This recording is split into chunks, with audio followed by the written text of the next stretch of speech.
అనగనగా ఒక రాజు, ఆ రాజుకి 7 కొడుకులు వేటకెళ్ళి 7 చేపలు తెచ్చారు. ఏంటి పిల్ల ఇప్పుడు చేప కథ చెప్తుంది అనుకుంటున్నారా? ఏమీ లేదండి, అందులో ఒక చేప ఎండలేదు కదా, ఆ పచ్చి చేపను తీసుకొచ్చి ఇప్పుడు పులుసు పెడుతున్నాను. ఇప్పుడు చేపల పులుసు తయారీ విధానం ఎలాగో మనం చూసి నేర్చుకుందాం.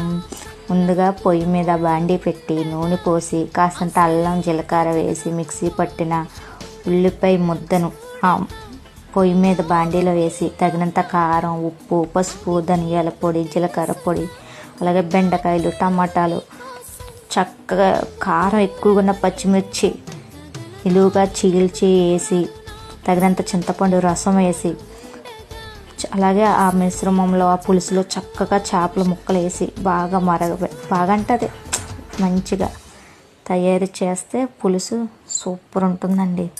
చెప్తుంటే నోరు ఊరుతుంది కదా. చూడండి మా చేపల పులుసు ఎలా ఉందో.